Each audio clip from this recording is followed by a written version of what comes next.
지난 주일은 우리 맥주 감사 주일이었습니다. 실수라도 지난주 설교 제목을 기억하고 계신 분 계신가요? 지난주 설교 제목 어려울수록 더 감사. 맞추신 분은 예배 마친 이후에 시원한 교회에서 30분 더 기도할 수 있는 특권을 드리도록 하겠습니다. 여러분, 감사는 저절로 또 본능적으로 쉽게 되지 않을 정도로 죄인의 본능을 거스리는 그런 믿음의 결단이라 말씀드렸습니다. 지난 한 주간 우리 평소보다 더 감사하며 사셨는지요?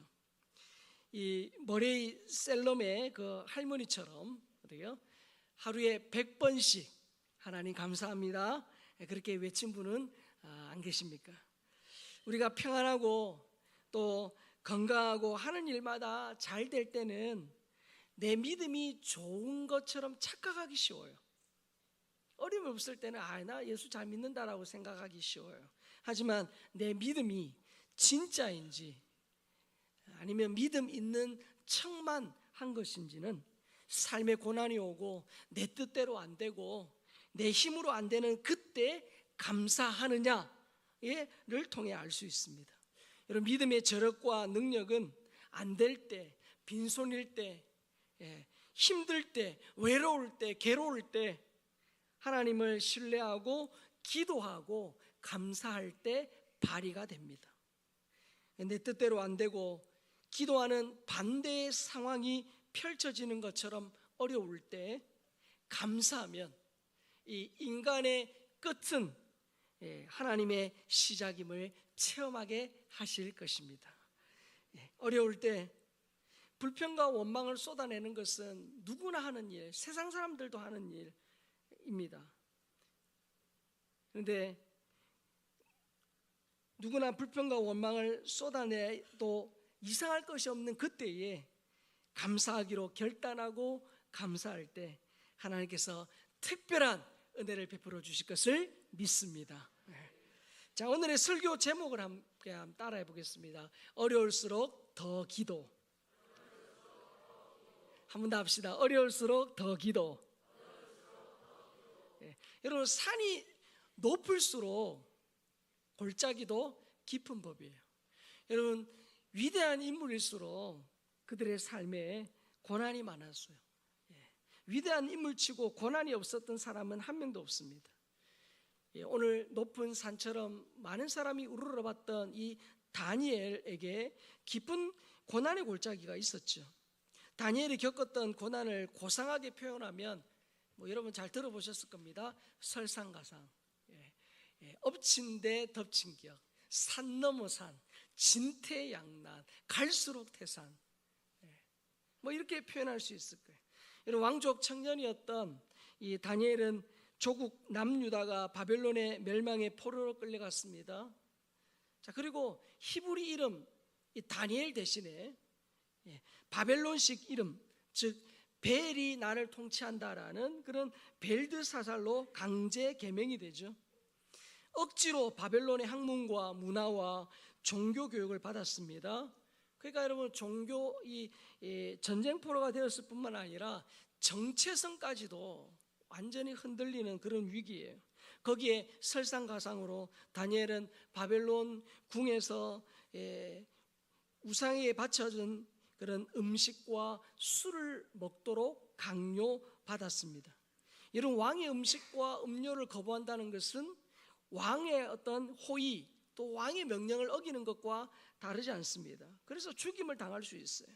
왕의 음식과 음료를 먹으면 믿음이 손상되고 거부하면 생명이 위협받는 설상가상의 상황이에요. 이때 어떻게 합니까? 다니엘은 타협하지 않고 믿음을 선택해요. 믿음으로 채소와 물을 먹습니다. 그럼에도 하나님의 도우심으로 다른 사람들보다 얼굴에 어떻게 해요? 윤기가 그렇게 윤택했다는 거예요. 이게 다니엘 1장의 내용이에요. 다니엘 2장에서는 엎친 데 덮친 상황이 펼쳐져요. 지난주에 살펴본 것처럼 이 느부갓네살 왕이 어느 날 의미심장한 꿈을 꿨는데, 깨고 났는데 분명히 뭔가 중요한 메시지가 있는 꿈이었는데 기억이 나지 않아요. 그래서 왕은 꿈의 내용과 해석까지도 어떻게 해요? 알아내게끔 그렇게 명령을 했습니다. 그렇게 요구했어요. 그러나 아무도 속 시원하게 대답하지 못합니다. 그래서 바벨론의 모든 지혜자를 죽이라는 이 왕의 이 분노, 왕의 분노를 누그러뜨린 사람이 누굽니까? 바로 다니엘이에요. 다니엘은 그 긴박한 상황을 세 친구에게 말합니다. 그리고 그 친구들에게 자신뿐만 아니라 모든 바벨론의 지혜자들이 죽임을 당하지 않도록 해달라는 기도를 요청해요. 다니엘도 기도했겠죠. 그리고 그날 밤에 하나님께서 다니엘에게 그 왕의 꿈과 해석까지도 알려주십니다. 그래서 이런 피 비린내가 진동하고 통곡 소리가 가득했어야 할 그날, 이 바벨론 궁의 위기를 모면했습니다. 다니엘 한 사람으로 바벨론 궁에 평안이 찾아온 거죠. 하지만 다니엘의 고난은 산 넘어 산입니다. 다니엘은 70여 년의 포로 생활 동안에 바벨론과 메데 바사 제국의 여러 왕들을 섬겼어요. 그러니까 여러분 7년도 아닌 70년의 포로 생활, 거기다가 느부갓네살에서 벨사살로 그리고 다리오로 정권이 계속 교체가 돼요. 여러분 세계사를 보면 정권이 교체될 때가 가장 불안정한 시기예요. 그래서 다니엘은 느부갓네살, 벨사살, 다리오로 이어지는 정치 변화 속에서도 자기 역할에 충실했습니다. 정권 교체의 불안과 정치적 반대파의 음모에 다니엘의 고난은 갈수록 태산이에요. 자, 오늘 읽은 본문이 이 고난을 다루고 있습니다. 다니엘 6장은 단순히 신앙의 위기 상황을 말하는 본문이 아닙니다. 고대 제국 내에서 정치 권력의 암투, 그 암투와 신앙인의 정체성의 위기를 동시에 보여줘요. 실질적인 바벨론의 마지막 통치자였던 벨사살은 예루살렘 성전에서 탈취해온 금, 은, 그 성전 그 그릇에 술을 부어가지고 그날 밤에 술 파티를 해요. 그게 나중에 이제 술 기운이 올라오니까 어떻게 합니까? 금, 은, 구리, 쇠, 나무, 돌로 만든 우상, 그런 우상들을 막 찬양하면서 우상 파티를 하는 겁니다. 그때 어떻게 해요? 그곳의 벽에 사람의 손이 나타나가지고 뭐라고 씁니까? 메네 데겔 우바르신이라고 글을 쓰는 거예요. 메네라는 말은 세다, 계산하다는 뜻이에요. 데겔은 저울에 달다는 뜻이에요. 우바르신은 쪼갠다, 나누다 그런 뜻이에요. 그러니까 하나님이 벨사살의 나라를 세어보고 저울에 달아보았는데 하나님의 기준에 미치지 못하였어요. 그래서 이 왕국이 쪼개어져서 나누어서 메대와 바사에게 넘어갈 것이다, 그렇게 말씀하신 거예요. 하나님의 뜻을 거스른 교만한 왕에 대한 하나님의 심판이에요. 벽에 쓴 그 손가락의 해석대로 그 밤에 바벨론 제국은 무너지고 말았죠. 다니엘 5장 30절 31절 함께 읽겠습니다. 그날 밤에 갈대아 왕 벨사살이 죽임을 당하였고 메대 사람 다리오가 나라를 얻었는데 그때의 다리오는 62세였더라. 하나님의 심판대로 그날 밤에 벨사살이 메대 사람 다리오에게 죽임을 당합니다. 다리오가 바벨론 지역의 새로운 통치자가 된 거예요. 다리오는 정권의 안정화를 위해 행정체제를 정비를 하고 행정관 120명과 3명의 총리를 임명해요. 자, 본문 1절 2절 다시 봅니다. 다리오가 자기의 뜻대로 고관 120명을 세워 전국을 통치하게 하고 또 그들 위에 총리 셋을 두었으니 다니엘이 그 중에 하나이라. 이는 고관들로 총리에게 자기의 직무를 보고하게 하여 왕에게 손해가 없게 하려 함이었더라. 자, 메대 왕 다리오는 멸망한 바빌론 제국에서 고위직을 지낸 다니엘을 총리로 등용을 해요. 그러니까 나라가 바뀌고 정권이 바뀌고 왕이 바뀌었는데 다니엘 건재합니다. 이 세계사에서 매우 드문 일이에요. 다니엘은 바벨론 제국의 마지막 왕이었던 벨사살 때까지 총리급 고관으로 활동했습니다. 자, 그런데 지배민 출신 인사가 권력을 갖게 되면 자칫 반정부 인사와 결탁하면 반란 세력이 될 수 있거든요. 자, 그런데 더 놀라운 것은 다리오 왕이 다니엘을 수석 총리로 삼고 정국을 맡기로 했다는 거예요. 자, 본문 3절에 이렇게 돼 있잖아요. 다니엘은 마음이 민첩하여 총리들과 고관들 위에 뛰어남으로 왕이 그를 세워 전국을 다스리게 하고자 한지라. 자, 정권이 바뀌었어요. 제거 대상 1호인 줄 알았던 다니엘이 수석 총리가 되니까 다른 총리들과 고관들이 다니엘을 시기하고 제거하려는 정치적 음모를 꾸미게 돼요. 자, 본문 4절 5절에 이렇게 돼 있잖아요. 이에 총리들과 고관들이 국사에 대하여 다니엘을 고발할 근거를 찾고자 하였으나 아무 근거 아무 허물도 찾지 못하였으니 이는 그가 충성되어 아무 그릇됨도 없고 아무 허물도 없음이었더라. 그들이 이르되 이 다니엘은 그 하나님의 율법에서 근거를 찾지 못하면 그를 고발할 수 없으리라 하고. 여러분, 다니엘의 이 인격과 실력 그리고 도덕성과 전문성 탁월했다는 거예요. 탁월했어요. 그래서 다니엘에게 고발할 어떤 허물도 발견하지 못합니다. 그야말로 털어서 먼지 하나 나오지 않았다는 거예요. 이 다니엘을 시기하는 정적들이 어떻게 합니까? 다니엘의 그 신앙을 공격 수단으로 삼습니다. 그래서 겉으로는 왕을 높이는 듯하지만 실상은 다니엘을 제거하기 위한 전략을 세워요. 자, 본문 6절 7절입니다. 이에 총리들과 고관들이 모여 왕에게 나아가서 그에게 말하되 다리오 왕이여 만수무강하옵소서. 나라의 모든 총리와 지사와 총독과 법관과 관원이 의논하고 왕에게 한 법률을 세우며 한 금령을 정하실 것을 구하나이다. 왕이여, 그것은 곧 이제부터 30일 동안에 누구든지 왕 외에 어떤 신에게나 사람에게 무엇을 구하면 사자굴에 던져 넣기로 한 것이니이다. 자, 다니엘을 뺀 나머지 총리들과 고관들이 모여서 작당 모의하는데 일명 다니엘 제거 프로젝트죠. 자, 30일간 왕 외에 누구에게도 기도하지 못하게 하는 그런 법령을 공포하자 건의합니다. 자, 이 법령은요, 정치적으로 매우 교활한 일거양득의 묘수예요.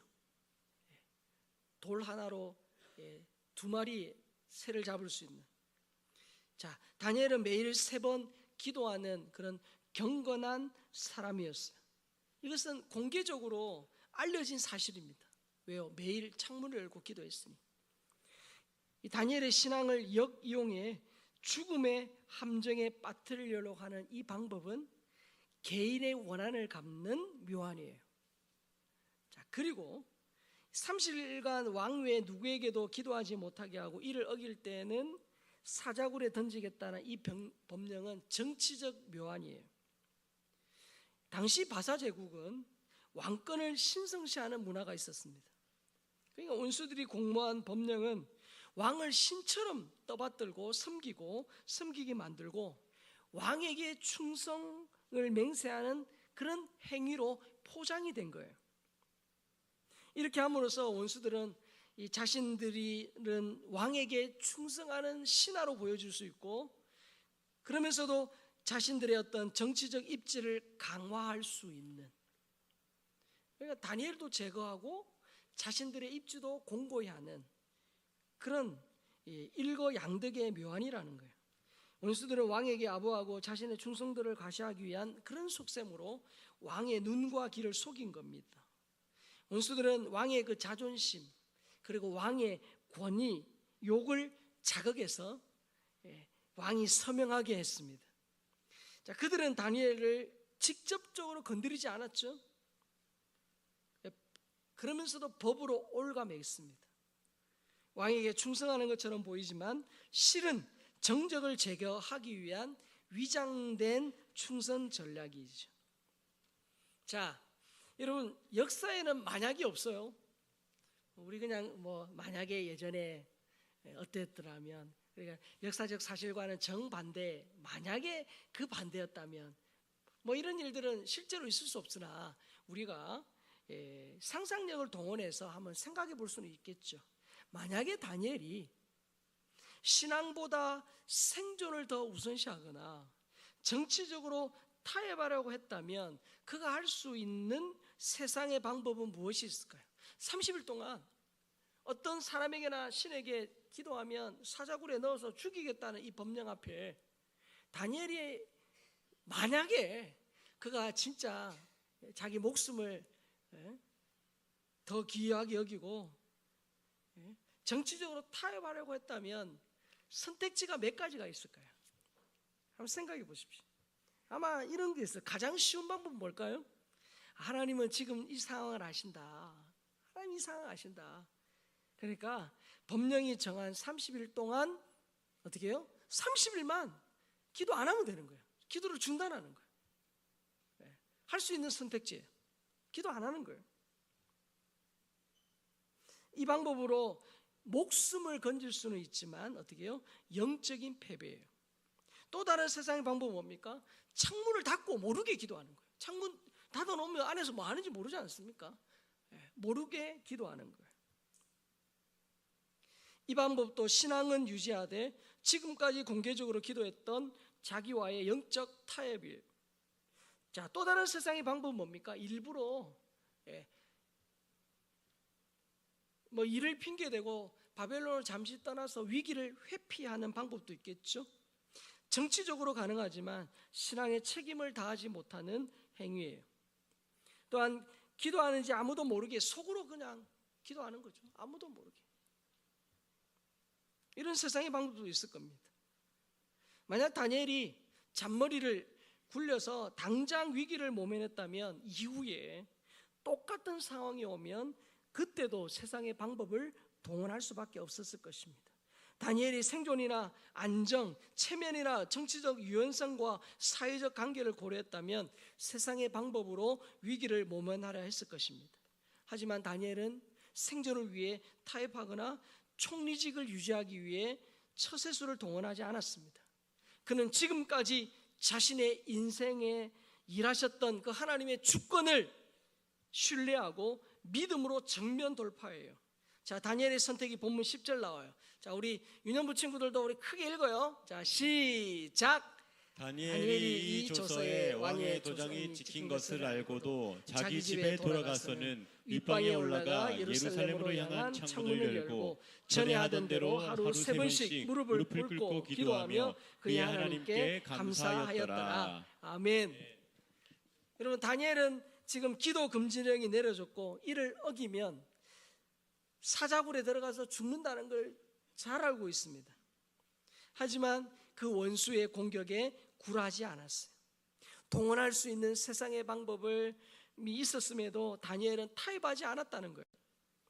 이전에 하던 대로 윗방에 올라가서 예루살렘으로 향한 창문을 열고 하루 세 번씩 무릎을 꿇고 기도했다는 거예요. 자, 여러분 같으면, 우리 같으면 그 상황에서 어떤 기도를 하겠습니까? 근데 다니엘의 기도는 뭐 원망하거나 신세한탄의 넋두리가 아니었어요. 조금만 발을 잘못 디디면 천길 낭떠리로 떨어져 죽을 수 있는 그런 위기의 상황에서 다니엘은 지난주에 살펴본 것처럼 감사의 기도를 했어요. 생명의 위협을 받는 위기 상황에서 다니엘이 감사의 기도를 할 수 있었던 비결이 무엇입니까? 다니엘은 위기 순간에 갑자기 용감해진 게 아니에요. 평소의 기도 생활이 위기를 이기는 힘이 되었습니다. 그래서 위기 때의 신앙은 평소의 영적 상태에서 결정됩니다. 원수들의 계략대로 다니엘은 사자굴에 던져졌지만 우리 친구들이 잘 아는 것처럼 어떻게 해요? 하나님께서 그 사자의 입을 이미 어떻게 해요? 막아 놓으셨어요. 구출해 주셨어요. 여러분, 보통의 사람은 어려울수록 낙심하고 좌절하고 불평해요. 하지만 믿음의 사람은 어려울수록 더 기도합니다. 믿음의 사람은 어려울수록 하늘을 쳐다봐. 믿음의 사람은 어려울수록 하나님께 더 가까이 가는 거예요. 여러분, 모세를 보세요. 이스라엘 백성들이 그 출애굽의 기적을 통해 역사하셨던 하나님을 그냥 잊어버린 채 모세가 시내산에서 안 내려오니까 자기 가지고 있던 은금 폐물 빼다가 금송아지 만들었어요. 그래가지고 그 금송아지를 숭배하니까 하나님의 진노를 산 거예요. 그래서 하나님이 저 백성들을 다 없애고 새로 시작하자, 그렇게 했을 때 모세가 어떻게 합니까? 자기 목숨을 건, 자기의 이름을 생명책에서 빼주시더라도 저 백성을 구원해 주십시오라고 그렇게 하나님 앞에 호소합니다. 생명을 담보로 기도해요. 그 모세의 기도로 어떻게 해요? 목숨을 건 기도에 하나님이 재앙을 돌이키셔요. 한나, 자녀가 없는 그런 수치심, 그리고 분인 나이의 이 괴롭힘, 마음이 괴로울 때 성수에서 어떻게 해요?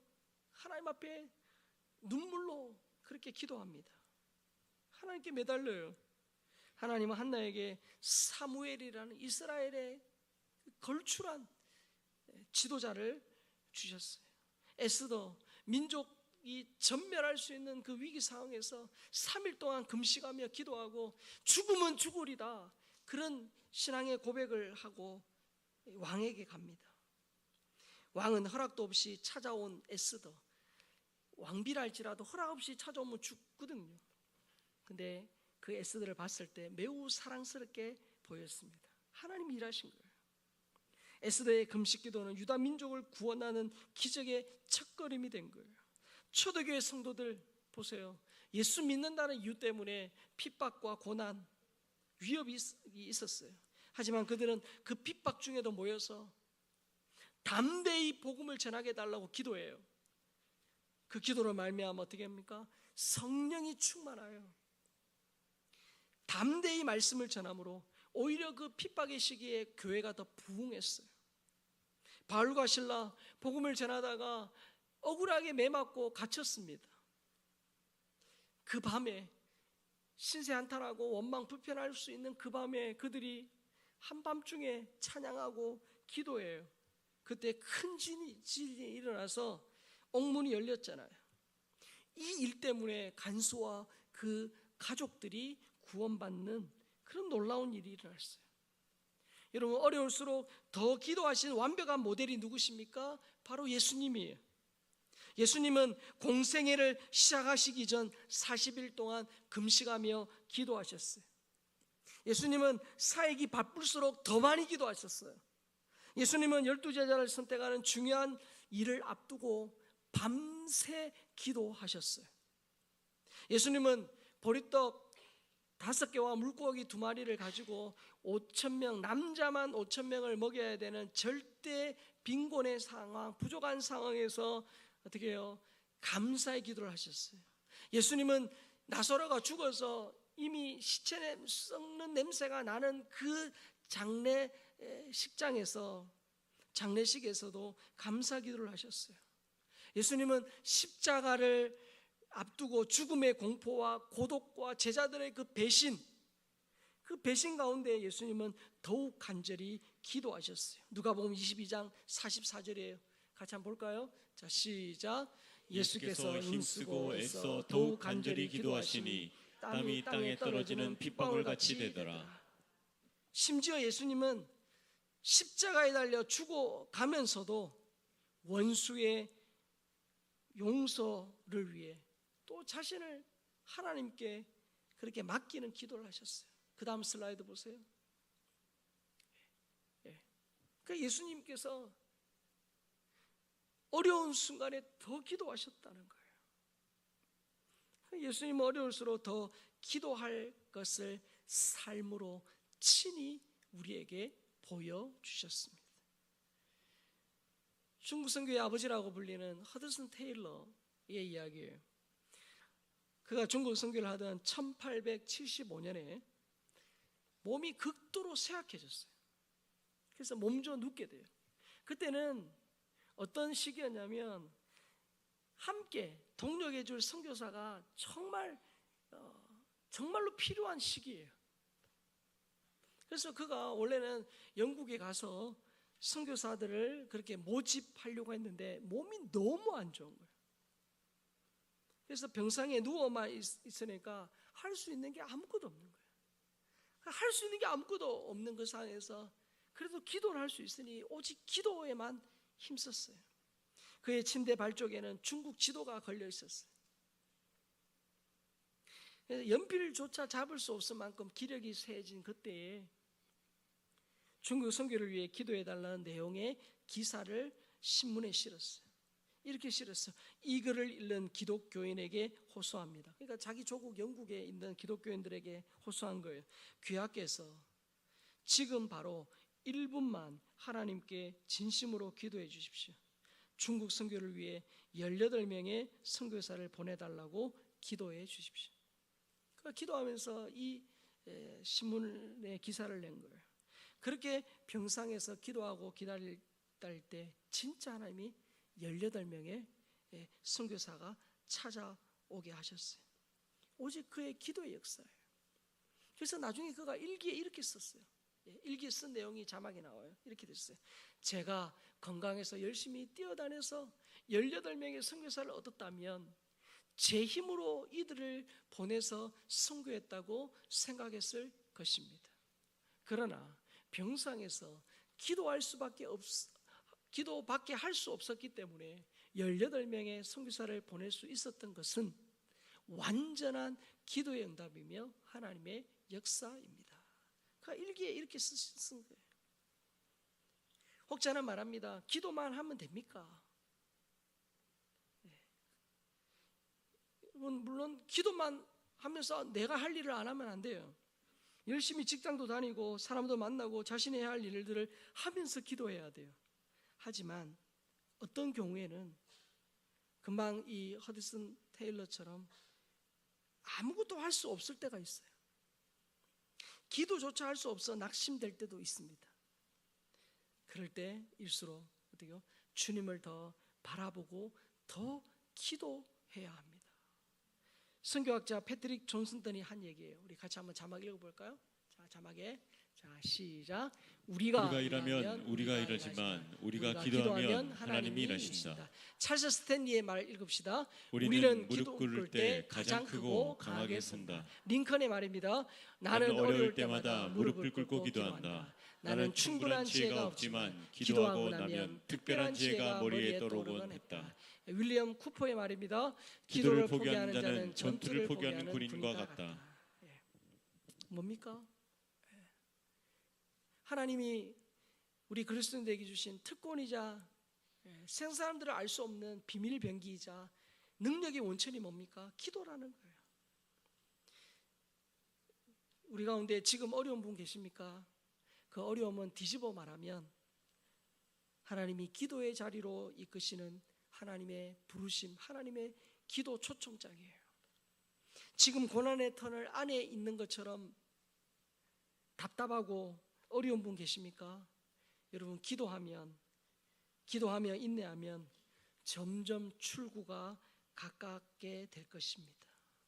여러분 어려울수록 다니엘처럼 영적으로 기도하며 정면 승부하셔야 돼요.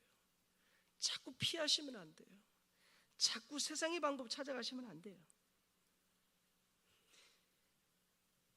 어려울수록 기도해서 영적으로 정명승부를 하십시오. 하나님이 여러분과 함께 하실 것을 믿습니다. 세상의 방법이 아니라 기도해서 하늘의 방법으로, 그래서 세상 사람들은 알 수 없는 하늘의 방법으로 우리의 삶의 현장의 문제를 뛰어넘는 저와 여러분 될 수 있기를 주의 이름으로 축복합니다. 결국은 기도하는 자에게 하나님이 끝에 가서 마지막에 웃게 하실 것입니다. 삶의 문제와 고난 때문에 혹시 기도를 멈춘 분이 계시다면 다시금 기도의 자리로 돌아오는 것이 하나님의 축복이에요. 어려울수록 더 기도함으로 하나님의 기적을 체험하는 저와 여러분 될 수 있기를 주의 이름으로 축복합니다.